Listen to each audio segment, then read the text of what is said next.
باب تزویج النبی صلی اللہ علیہ وسلم خدیجۃ وفضلها رضی اللہ عنہا.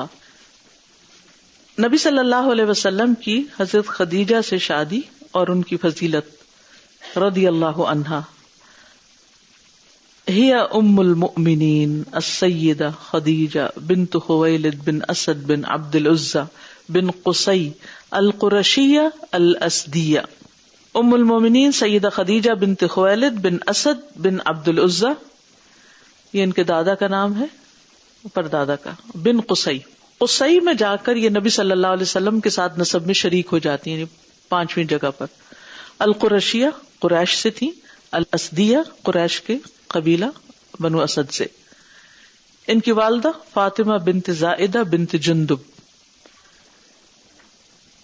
اسلام سے پہلے بھی بہت معزز محترم خاتون تھی، تجارت کیا کرتی تھی. رسول اللہ صلی اللہ علیہ وسلم کی ولادت سے تقریباً 15 سال پہلے 556 کو مکہ میں پیدا ہوئی. انہوں نے ایک مرتبے والے عزت و احترام، یعنی جو لوگ 1956 میں پیدا ہوئے نا ان سے کتنے سال بڑی ہوئی، انہوں نے ایک مرتبے والے عزت و احترام اور ایمان والے اور صاحب کردار گھرانے میں پرورش پائی، اور ان کا نام طاہرہ رکھا گیا. طاہرہ کا مطلب کیا ہے؟ پاک باز. اور اسلام سے پہلے بھی وہ اسی لقب سے معروف تھی. اللہ کی مخلوق میں سے یہ پہلی خاتون ہیں جو اسلام لائی، اور یہ پہلی خاتون ہیں جن سے نبی صلی اللہ علیہ وسلم نے شادی کی. امام ذہبی کہتے ہیں خدیجہ پہلے ابو حالہ بن زرارہ تمیمی کے نکاح میں تھی، پھر اس کے بعد عتیق بن عابد بن عبداللہ بن عمر بن مخزوم کے نکاح میں تھی. یعنی نبی صلی اللہ علیہ وسلم سے پہلے 2 دفعہ ان کی شادی ہو چکی تھی، دونوں فوت ہو گئے تھے. پھر آپ نے ان سے نکاح کیا. 25 سال کی عمر میں نبی صلی اللہ علیہ وسلم نے حضرت خدیجہ سے نکاح کیا. وہ آپ سے عمر میں 15 سال بڑی تھی. حضرت خدیجہ نے رسول اللہ صلی اللہ علیہ وسلم کے ساتھ نبوت ملنے سے پہلے 15 سال کا عرصہ گزارا، یعنی 15 سال کی شادی رہی، اور انہوں نے آپ کو ہر طرح کی حفاظت، تحفظ اور اہتمام کے ساتھ سراؤنڈ کیے رکھا. ان سالوں میں حضرت خدیجہ کی اولاد پیدا ہوتی رہی. سوائے عبداللہ کے جو نبوت کے بعد پیدا ہوئے، اپنی اولاد میں سے زینب، رقیہ، ام کلثوم اور قاسم، جن کے ساتھ نبی صلی اللہ علیہ وسلم کی کنیت آتی ہے ابو القاسم، اور فاطمۃ الزہرا، پھر عبداللہ عطا کیے گئے. عبداللہ ہی کو طیب اور طاہر کہا جاتا ہے. تو بیسیکلی آپ کے 2 بیٹے تھے، قاسم اور عبداللہ، جو حضرت خدیجہ سے تھے، اور تیسرے بیٹے ابراہیم تھے جو ماریہ قبطیہ سے تھے. اور آپ جانتے ہیں کہ نبی صلی اللہ علیہ وسلم کے بیٹے بہت چھوٹی عمر میں ہی فوت ہو گئے تھے. اس کے بعد آپ نے اپنے چچا ابو طالب سے مطالبہ کیا کہ حضرت علی کو میرے حوالے کر دیں تاکہ میں اس کی تربیت کروں، اور وہ آپ سے بچوں کی کفالت کا بوجھ ہلکا کرنا چاہتے تھے. تو حضرت خدیجہ نے حضرت علی کو بھی ایک طرح سے پالا اور ان کی بہت حفاظت کی. اب دیکھیے کہ حضرت خدیجہ کی عمر 40 سال تھی تقریباً جب ان کی شادی ہوئی ہے، اور بچے ان کے پیدا ہوئے ہیں پھر اس کے بعد. تو کیا عمر ہوگی؟ یعنی تقریباً 15 سال تک ان کے بچے پیدا ہوتے رہے، 55 تک. اس سے اندازہ لگا سکتے ہیں آپ ان کی صحت، یعنی چاہے عمر زیادہ تھی لیکن ایک طرح سے ہیلدی خاتون تھی. یہ ان خواتین میں سے ہے جن کی اتباع کی جانی چاہیے. نبی صلی اللہ علیہ وسلم نے فرمایا تمہارے اتباع کے لیے 4 عورتیں کافی ہیں: مریم بنت عمران، خدیجہ بنت خویلد، فاطمہ بنت محمد اور فرعون کی بیوی آسیہ. دنیا کی بہترین خواتین میں سے خیر نساء العالمین بھی آپ نے ان کے بارے میں فرمایا. جنتی خواتین میں سب سے افضل خواتین میں سے، نوجوان خواتین میں سے فاطمہ رضی اللہ تعالیٰ عنہ. آپ نے فرمایا جنت والی خواتین میں سب سے افضل یہ 4 ہیں: خدیجہ بنت خویلد، فاطمہ بنت محمد، مریم بنت عمران اور فرعون کی بیوی آسیہ بنت مزاحم. وحی کی ابتدا اور خدیجہ رضی اللہ عنہا کا کردار. ام المومنین حضرت عائشہ فرماتی ہیں کہ رسول اللہ صلی اللہ علیہ وسلم پر وحی کی ابتدا سچے خوابوں کے ذریعے ہوئی. آپ خواب میں جو کچھ دیکھتے وہ صبح کی روشنی کی طرح صحیح اور سچ ثابت ہوتا. پھر آپ تنہائی پسند ہو گئے. آپ نے غار حرا میں خلوت نشینی اختیار کی. کئی رات وہاں گھر تشریف لائے بغیر مسلسل عبادت اور ذکر میں مشغول رہتے. توشہ ہمراہ لیے ہوئے وہاں رہتے. توشہ ختم ہوتا تو خدیجہ کے پاس تشریف لاتے اور اتنا ہی توشہ ساتھ لے کر پھر دوبارہ چلے جاتے. یہاں تک کہ ایک روز آپ غار حرا میں تھے کہ یکا یکا آپ کے پاس حق آ گیا. ایک فرشتے نے آ کر آپ سے کہا کہ پڑھیے. آپ نے کہا میں پڑھنا نہیں جانتا. آپ فرماتے ہیں فرشتے نے مجھے پکڑ کر اتنے زور سے بھینچا کہ میری طاقت جواب دے گئی. پھر مجھے چھوڑ کر کہا پڑھیے. میں نے پھر وہی جواب دیا میں پڑھا ہوا نہیں ہوں.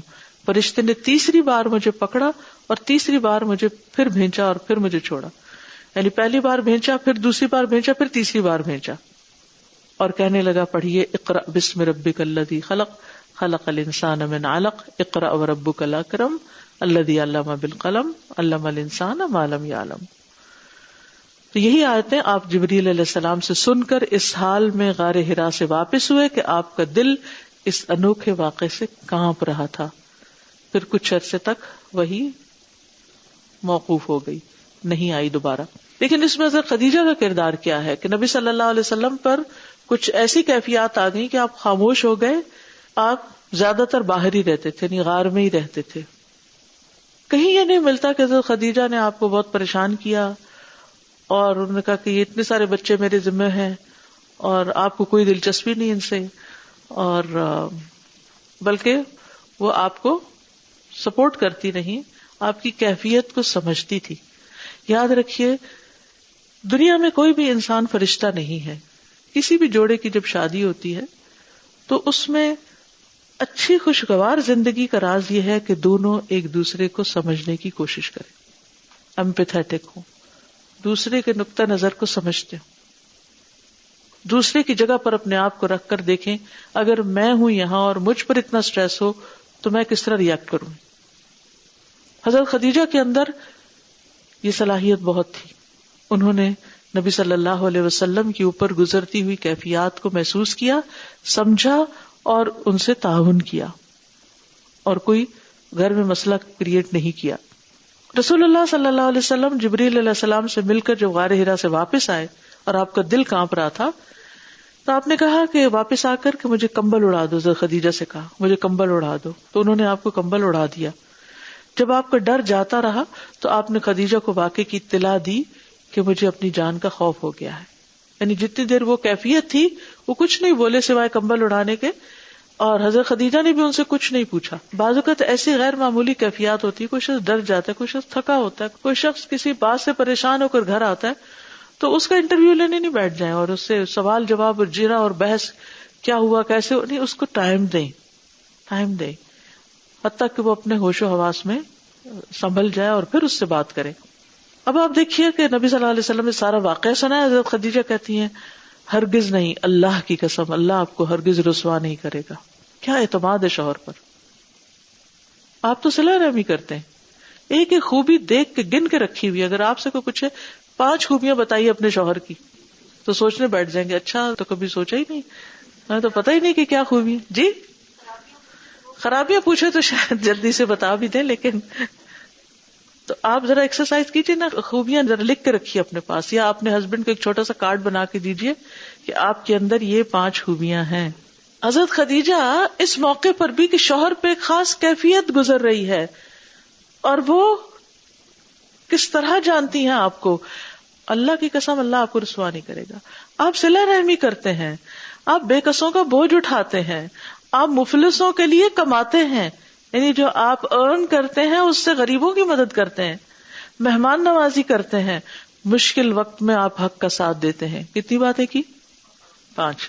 پھر خدیجہ رضی اللہ عنہا آپ کو ساتھ لے کر اپنے چچا زاد بھائی ورقہ بن نوفل بن اسد بن عبد العزیٰ کے پاس گئیں. وہ تورات کے عالم تھے یا انجیل لکھا کرتے تھے, بہرحال اہل کتاب کے علم سے واقف تھے. اور یہ تسلی کے جو خوبصورت الفاظ آتے ہیں صحیح مسلم میں, واللہ لا یحزنک اللہ ابدا, بخاری کے الفاظ میں آتا ہے واللہ لا یخزیک اللہ ابدا, اللہ آپ کو کبھی رسوا نہیں کرے گا. یہاں آتا ہے کہ اللہ آپ کو کبھی غمگین نہیں کرے گا, آپ پریشان نہ ہو. تو ایک وقت میں ایک سے زائد بھی بات کی جاتی ہے نا کہ اللہ آپ کو رسوا نہیں کرے گا, اللہ آپ کو غمگین نہیں کرے گا, کیونکہ آپ کے اندر اتنی خوبیاں ہیں. اس سے کیا پتہ چلتا ہے کہ جو شخص یہ چاہتا ہو کہ رسوائی سے اور غموں سے بچے, اسے کیا کیا کام کرنے چاہیے. صلہ رحمی, بے کسوں کا بوجھ، یعنی کہ جو لوگ ہیلپ لیس ہیں، ایسے ہیں، نیڈی ہیں کہ بیمار ہیں، بوڑھے ہیں، ہاسپٹل نہیں جا سکتے، اپنے لیے گروسری کرنے نہیں جا سکتے، یعنی بے کس، یعنی جن کی کوئی سے نہیں، جن کے پاس ریسورسز نہیں، ان کی مدد. مفلسوں کے لیے کماتے ہیں. ایک ہوتا ہے اپنے لیے کمانا، ایک ہوتا ہے یہ دیکھنا کہ اور کس کس کو ضرورت ہے، اس کا کچھ وظیفہ مقرر کیا جائے. مہمان نوازی کرتے ہیں، مشکل وقت میں آپ حق کا ساتھ دیتے ہیں. پھر انہوں نے آپ کے سر پر ٹھنڈا پانی بھی ڈالا. یہ ایک اور روایت میں آتا ہے جو بخاری کی ہے. آپ کہتے ہیں غار حرا میں ایک مدت کے لیے میں خلوت نشین تھا، اکیلا تھا. جب میں دن پورے کر کے پہاڑ سے اترا تو مجھے آواز دی گئی.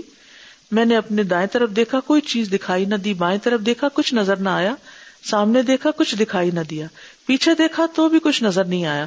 میں نے سر اوپر کی طرف اٹھایا تو مجھے ایک چیز دکھائی دی.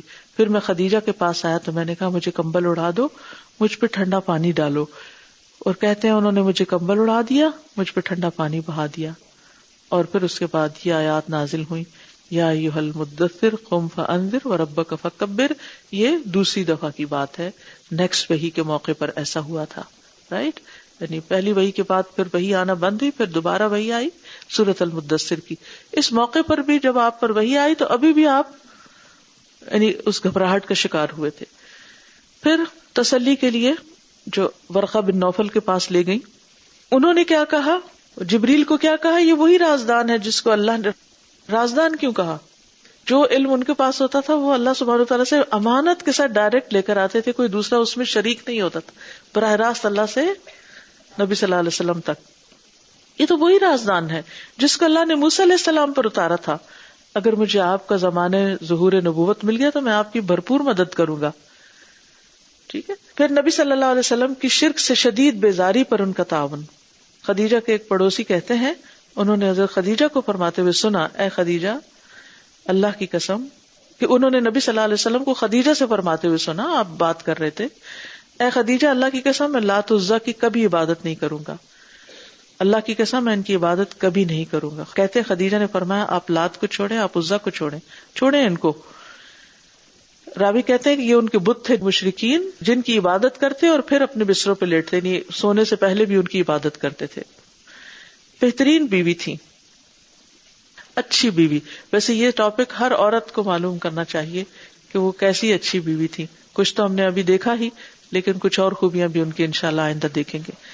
سبحانک اللہم وبحمدک اشہد ان لا الہ الا انت استغفرک واتوب الیک. السلام علیکم ورحمۃ اللہ وبرکاتہ. بسم اللہ